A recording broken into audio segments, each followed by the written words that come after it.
Welcome all, Hipper here.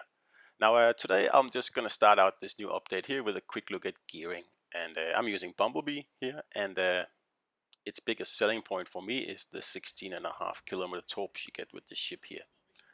There's no particular reason I'm using Bumblebee, he's just my highest leveled US DD commander. I think he is. I don't play US destroyers a lot. So anyway, here we are on shots, and I'm straight up testing these 16.5 kilometer torps here. Very handy at keeping like 3 legendaries like this away from my cap. And that's pretty much what I use them for in this battle here. Uh, the ship itself is quite slow actually, and it's doesn't have much range. Of course, I haven't spec'd into range with this build here. Of course, you can probably spec it more into a range destroyer, but I don't think like with this build I have about 10 kilometers, I think.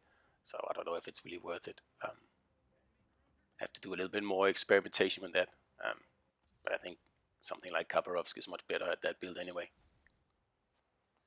So here I get radared by that naughty Alaska around the mountain here. So I'll just have to stay alive until his radar runs out. It shouldn't be too hard. I mean, it's a pretty tough destroyer, this one here, and I'm far enough away that I'll take a few hits, yeah, but such is life.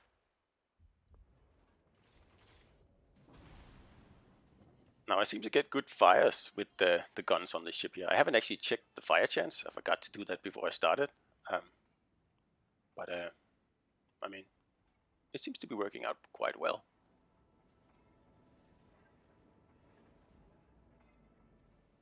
So this Alaska's radar has run out, and he didn't get anything to show for it.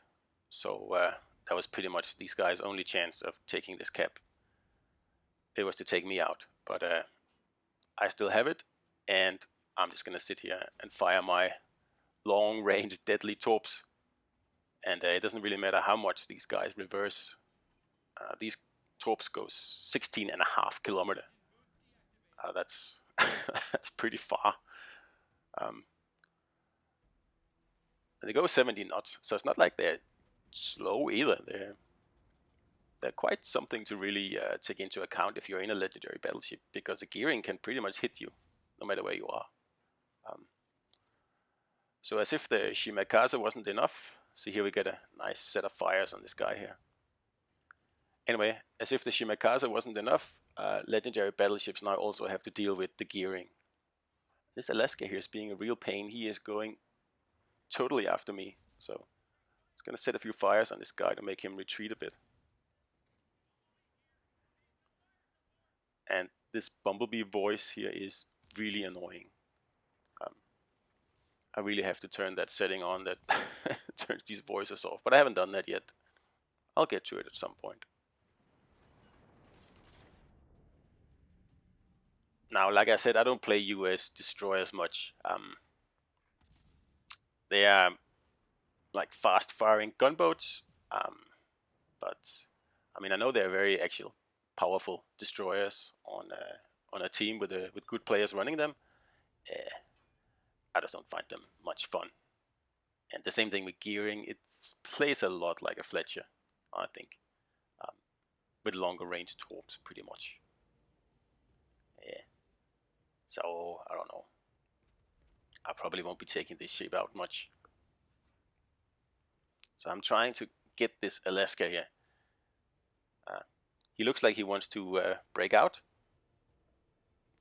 So I'm trying to get him with a few torps here. He's too smart though.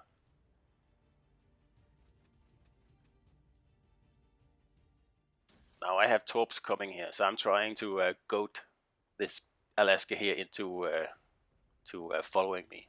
So that's why I'm shooting at him. It's a bit of a gamble, but I'm hoping that he'll just get so pissed that he'll rush out from his hiding hole here and run straight into my torps.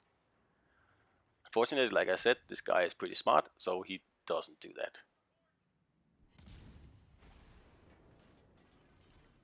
Now we really need to get rid of this Kufürst here that's sitting as a stopper here. can't really do anything until he's gone. And luckily I finally get a torp hit here on him, which means that it's really hard for him to heal back very quickly like he's been doing. So this is our chance to take him down. And as you can see, he's healing again now, and he's probably using the legendary heal perk as well. So this is our chance. So he's almost back to the health he was before the torp hit now. So we need to get him out quickly. And finally, the other Kurfürst actually gets him, and that's pretty much the end of this cap over here. We are a battleship, a cruiser, and a destroyer against a cruiser and a retreating battleship. So that's pretty much it for this cap, at least. It looks like B is still being contested by both sides, but it looks like we have A pretty petted down safely here. So I'm going to kind of flank these guys here to try to spot them the best I can. Especially this Alaska here. I really want to get him.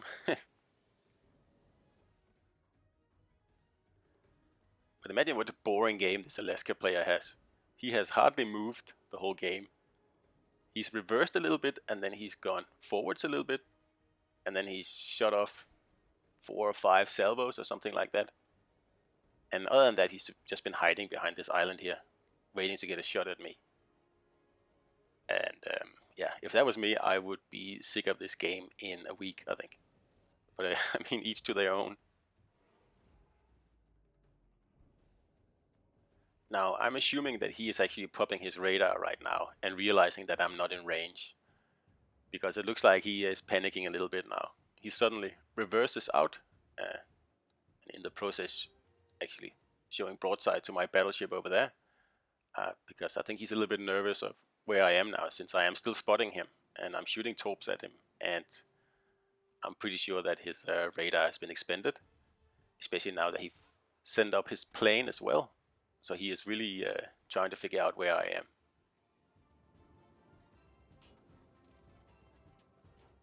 So with my battleship flanking here, and I'm fairly certain the Alaska has used its radar, so I am going to close the range here, and then I am betting that he's going to reverse once he actually gets a little bit hurt by this battleship here, and then I'm kind of hoping I can torp him.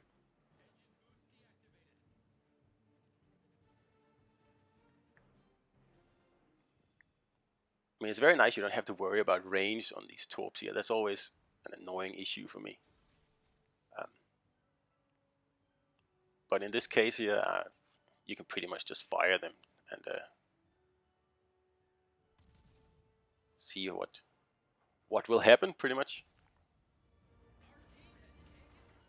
So even if my torps don't hit, which actually they turn out not to, it means I will force this Alaska to go forward and face my battleship in probably a very unfavorable attack position here. And while that's happening, I will start some few fires on him here, because I know he likes that. It seems a bit cold on that ship there, so they need a few fires.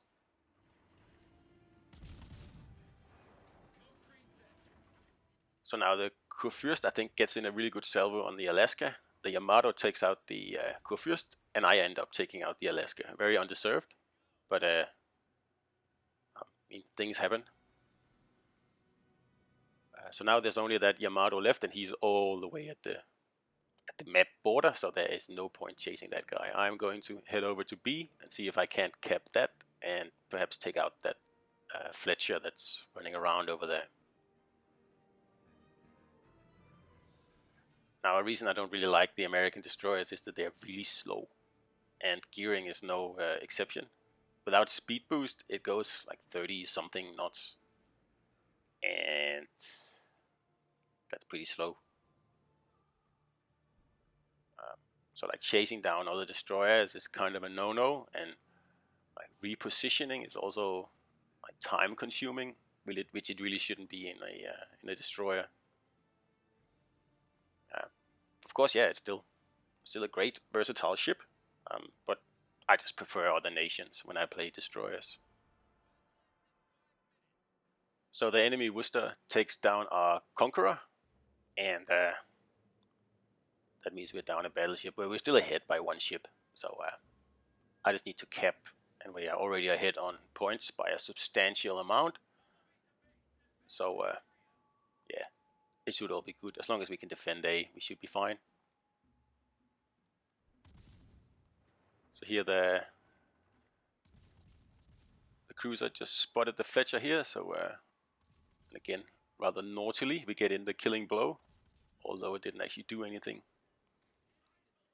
for it.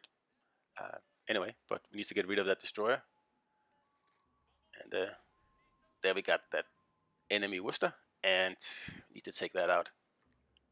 But again, I'm not in range yet.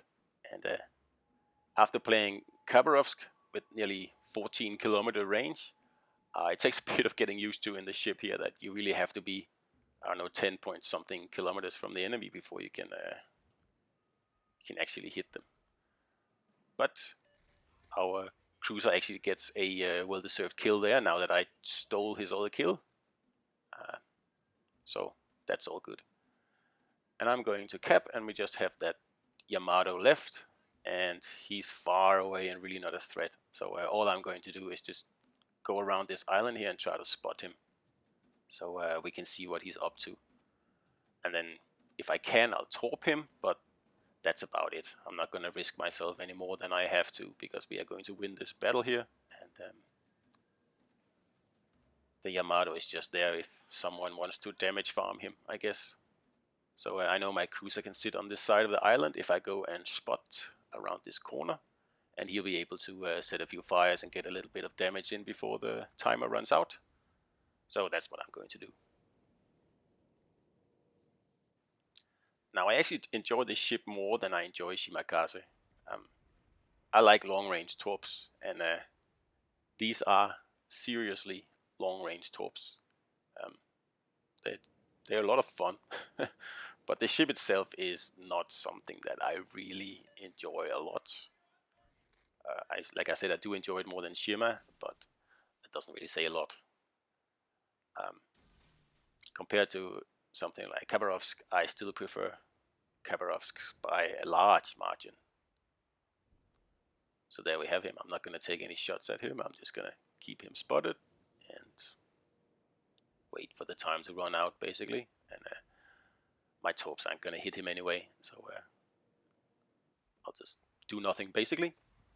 Anyway, that is a gearing battle for you guys, and I'll slowly work my way through this new update here and let you know what my opinion of it all is. Anyway, I hope you enjoyed this battle, and I'll see you out there.